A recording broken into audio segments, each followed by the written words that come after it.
Hi guys.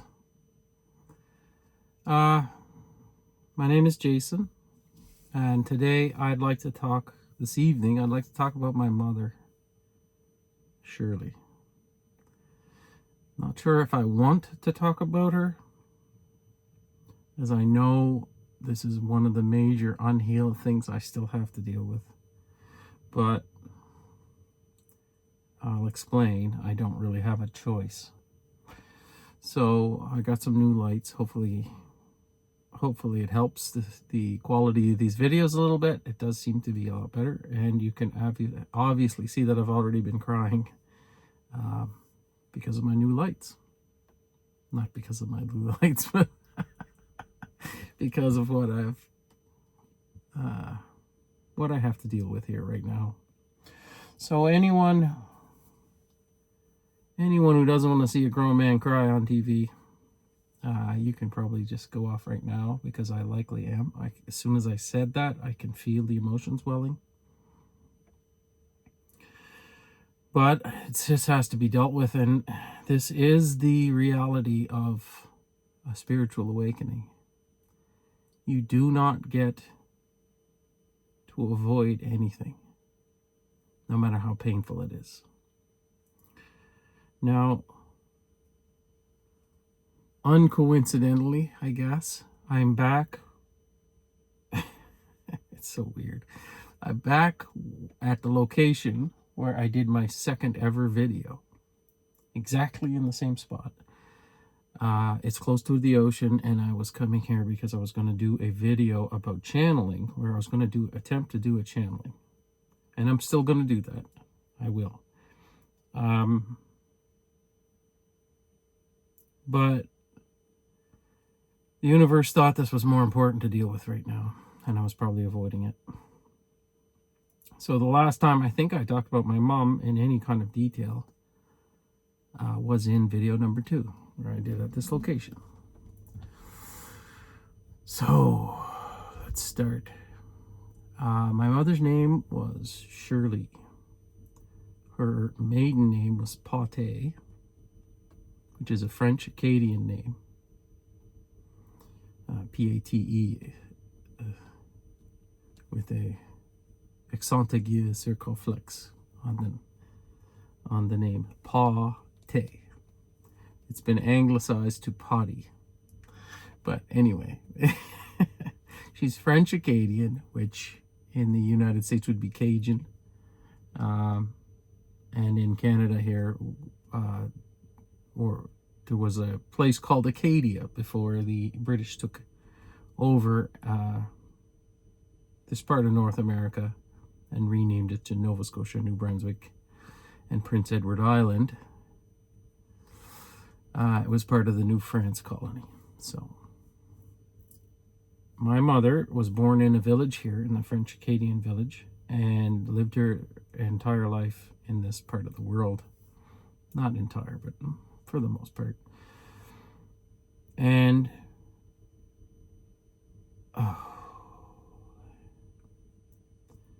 she's since passed. Oh my God, this is going to be difficult.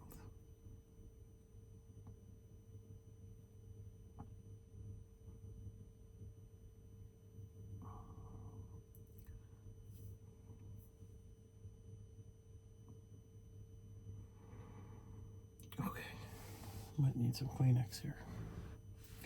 I guess my sleeve will have to do. All right.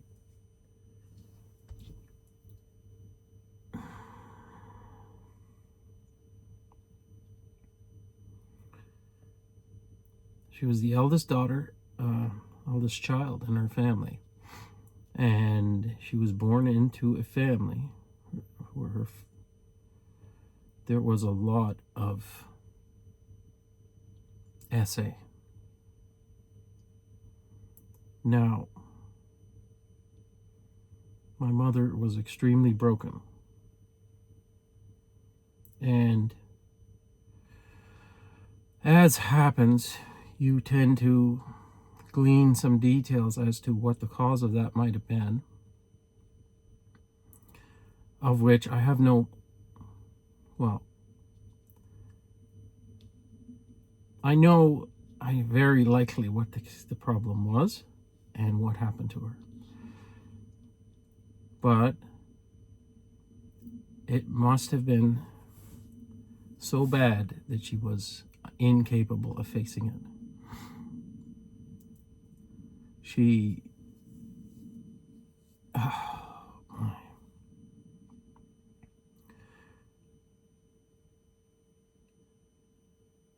So most people in that community where this, especially, well, in that community, there's a lot of this, a lot of abuse in general, or at least it was. It's gotten a lot better, obviously. As time goes on, the stuff tends to get healed, but not all. And most people dealt with this using alcohol in the community. My mother chose food. So she struggled with her weight for most of her life. Now she... how much detail do I have to go in with this? So when stuff like this happens to people, you have to cope in some way. And she, like I said, she chose food.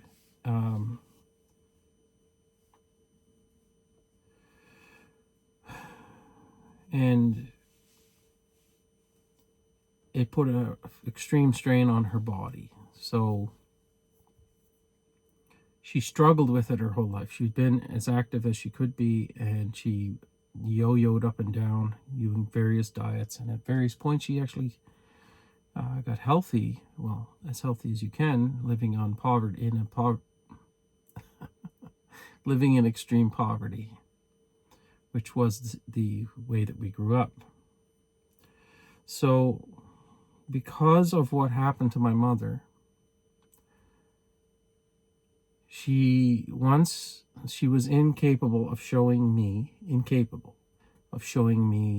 love past a certain age. So I don't recall a lot of my relationship with my mother before the age of 7.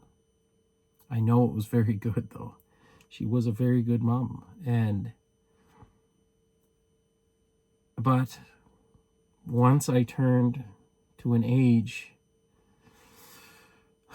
where it became obvious that I was no longer just a baby, I was becoming a boy, the generational trauma that she had endured caused her to stop showing love to me, essentially. And, it was very abrupt. I recall a lot of incidents where it was like something, a switch had flipped. And this obviously hurt me and caused a lot of trauma in my life. It caused a lot of resentment as well, which I now realize I was still harboring. I knew this, but I was kind of avoiding it. So the resentment I was harboring and the pain is going to be dealt with right now. Okay. So she stopped showing love and affection to me, and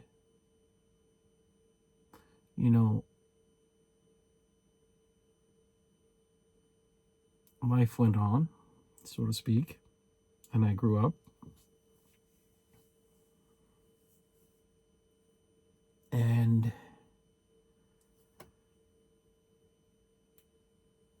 when I decided to leave that community, there's a little story with that one. I'll remember to say it at the end, but I was going to go off to university and I was going to prove everybody wrong, that I was worth something. And this was partially due to the lack of love in general from anyone in my life down there. Everybody was so broken they couldn't show anything. So I had a chip on my shoulder. I was going to prove everyone wrong. I was not going to be like everybody else. And I did. I left there. I put the world on my shoulders. I found my wife and we had children, and I got a high-paying job, and I worked my ass off to turn myself into something. At least that's what I thought I was doing, of course. But now I know these were all lessons, and I understand why this all had to happen the way it did. But in the later years, after I'd already had kids and we'd moved back to the part of the world where my mother and father lived, I started trying to like have a closer relationship with her, and before I do that, like, I should describe what she was like. So as much as it was hard for her to show me love and kindness, she was extremely kind and could show love to many other people.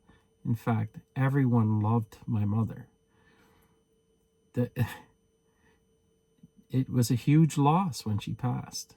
Everybody in the community loved that woman. She would give you the shirt off her back. She had a heart of absolute gold, and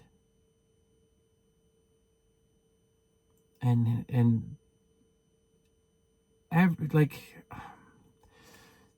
kids, it's like it was two different people. So the person that raised me and the experience I had with her was such a dichotomy with the other kids. Like, her grandkids absolutely were devastated. They adored her. They knew nothing of this. And, you know, neighborhood kids would call her Aunt Shirley. And it just wasn't that way for me. And I had to figure that out. So, like I said, how did she end up to being that nice with whatever had happened to her? It's a valid question. I don't know how, but I suspect it was her father, who was also a much loved human in the community. So anyway, I tried to start forming rebuild a relationship with my mother. So we'd moved back, and she had, like I said, she had a difficulty. She'd had a heart attack in her 40s. We nearly lost her then. That traumatized me. At 40. And then she nursed herself back to health, sort of. And then the pain became so strong that when I was trying to reform this relationship with her, she had a real problem with food. And she was on a downward spiral. You could see it. You could see that, like I was doing with the alcohol, she was doing with the food. And that is suppressing all these emotions that you just can't deal with. And you have to use some sort of substance to cope with it. And that's what she did. Now, having had the heart attack and was already in a lot of trouble and diabetes because of her weight, she was on a path to death, and I could see it. So I tried to do my best to stage an intervention.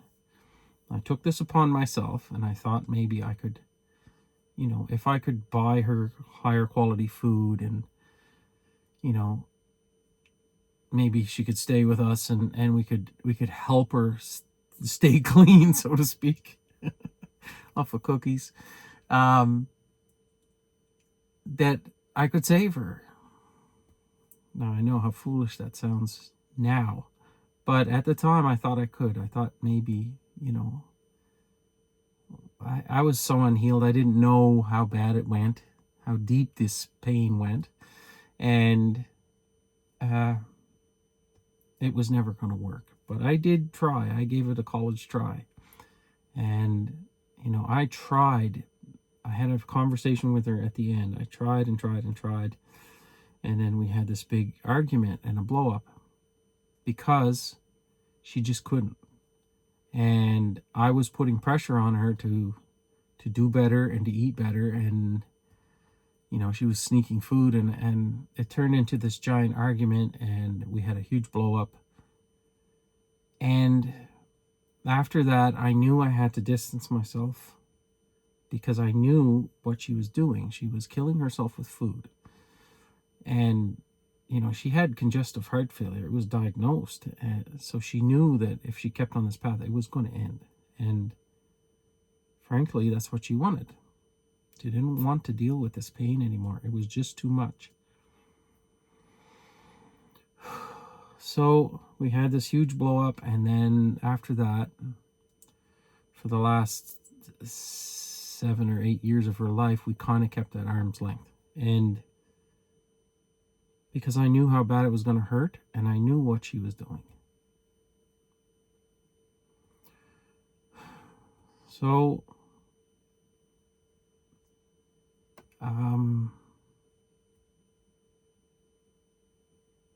she ended up, I was away at work in Western Canada at an oil rig.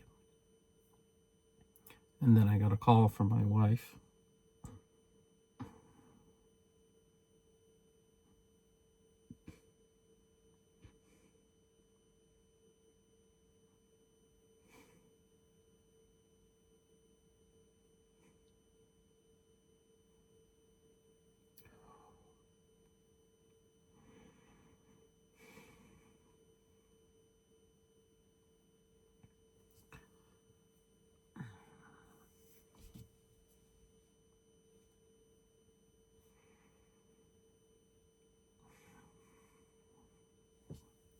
Saying that she had died.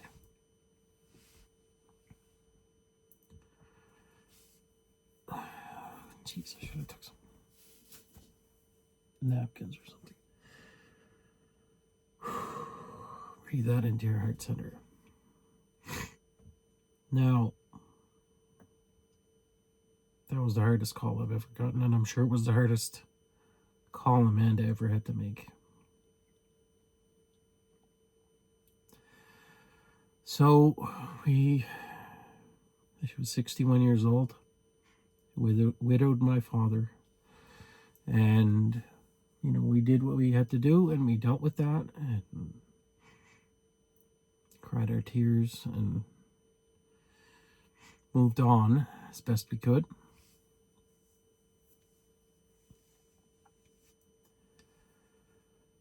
Now,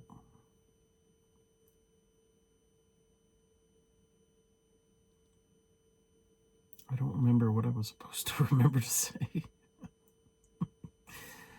But we had some incidents with Mom after that. So she immediately started making herself present. And I hadn't been open to this stuff before this, but there was one she often sends dimes, and I did find 2 of them this winter outside in the dark on the side of a road by my mother-in-law's at Christmas time. And in the dark, they're just shining in the moonlight, and I picked them up. So this happens quite a bit. They end up in weird places. But she also comes as a dragonfly. And on my last trip, I spent a year commuting back and forth to Papua New Guinea in a remote location in the middle of the southern Gulf jungle. Helicopter location where you fly in. It was very, very remote and wild. It was like going back in time. And I very much enjoyed it, getting exposed to that, because that had been a goal of my entire early life, to travel the world and see it. And it is one of the things that I had told my mother that I wanted to do, and when I was a little kid. So I was doing it, and on the last day, I didn't know that the company was going to go under that I was working for. But for whatever reason, I was getting ready to leave and waiting for the helicopter, which was supposed to come at a certain time. And I usually have a few hours before. I couldn't sleep because I was too excited to get out of there. And then I was sitting out in the sun underneath these handmade shelters, and a dragonfly, which I hadn't seen any in Papua New Guinea, began flying around me. It would fly to me over about 10 yards to the left, come back, fly around me, stop in front of me, do this again. And it literally did this for at least an hour. And it got me thinking that it was Mom. And it was one of the only times that I knew it was her. Back then. Now it's common. But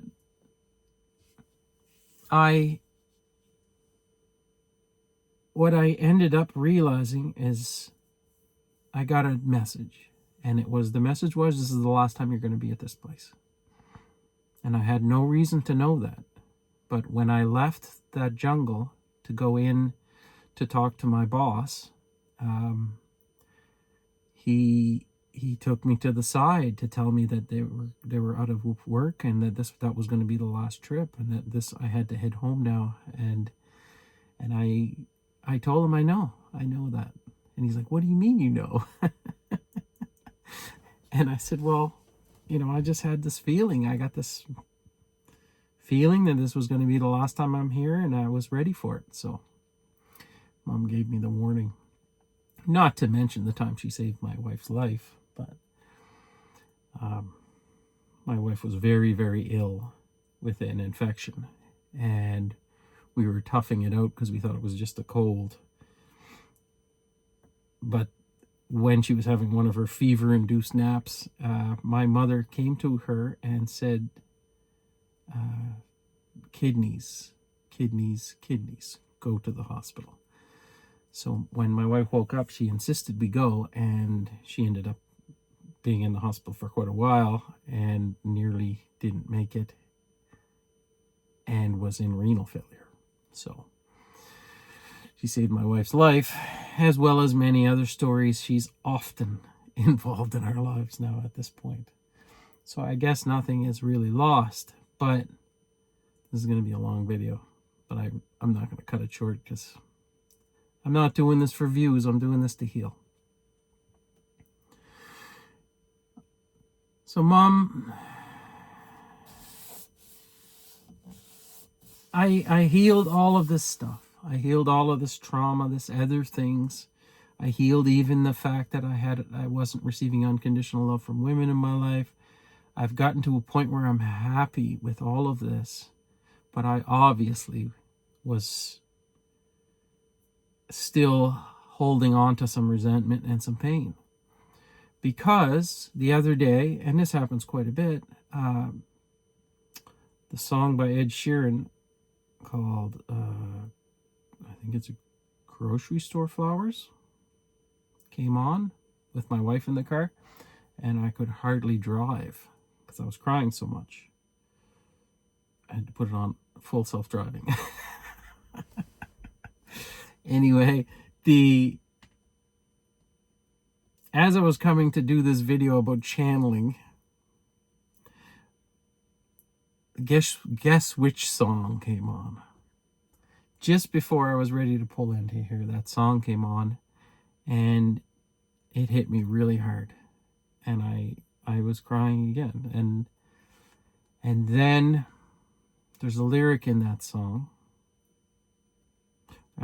Before that, the next song after that was Humble and Kind, and that defines my mother, which also made me cry. So I've been crying for 10 minutes before I started this video. But there's a lyric in that song that says, a heart that's been broken is a heart that's been loved. And that really stuck.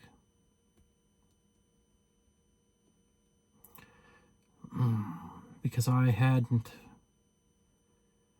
been holding on to this vision of how things went for me in my own mind, that I wasn't loved, and I was still holding on to that. And if I'm this broken up, that clearly cannot be the truth.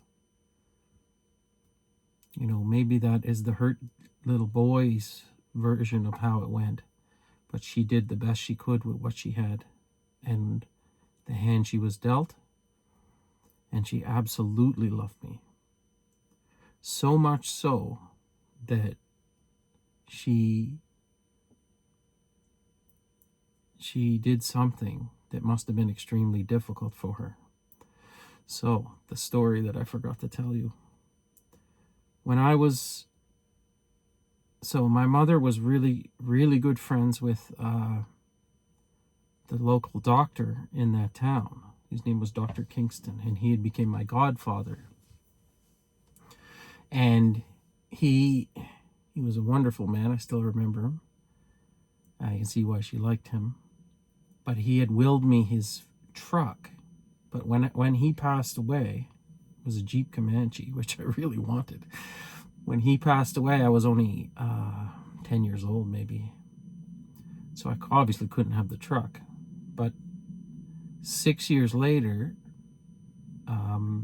his daughter, who had been driving the vehicle, came to get me to sign the truck over to her, because it obviously had worn down pretty good and she really needed a vehicle, and he had willed it to me, so it was mine in my name, and now I was actually valid and could keep it. And when I looked at the truck, I really wanted to keep this truck. But I remember doing the walk around, and I had this entire memory I had blocked it out because it was extremely painful. So my light went out. Well, I had blanked out this memory because it was extremely painful. And it was so painful because I wanted to keep that truck. I had been trying to get enough money together to get my first vehicle so I could have some freedom for the first time in my life, because our family had never owned vehicles. We were too poor. We couldn't have a family vehicle. So this was my chance to have that car. And my mother, in my eyes, selfishly wanted to give it to this woman. And we had a huge argument about it. And she wanted me to sign the truck over to his daughter. And I wanted to keep the truck. And eventually she said some hurtful things to get me to sign that over. And I signed the truck over to her. I went downstairs. I had a book with his picture in it. And I threw the book in the closet. And I vowed to never come back to this community, because it meant nothing but pain. So at this point, I was 18. At this point, I didn't know what to do with my life, and I had made up my mind that I was going to now go to university, and I was going to get out of here. There was no way I was going to end up like that. And it's because she told me, you're going to end up here and you're never going to leave. You're going to end up like everybody else in this town. And she did that, as much as it must have hurt, because she knew I was going to be mad, and she knew I was not going to talk to her the same way and have the same relationship ever again because of what she was doing. But she did it to push me out of the nest. And I now realize that what a huge sacrifice that had to be for her, and how painful that had to be. So I think that's where I'll leave it. I thank you, Shirley, for saving me, even though it hurt at the time, and I now understand what you were trying to do. And I'm gonna try to do better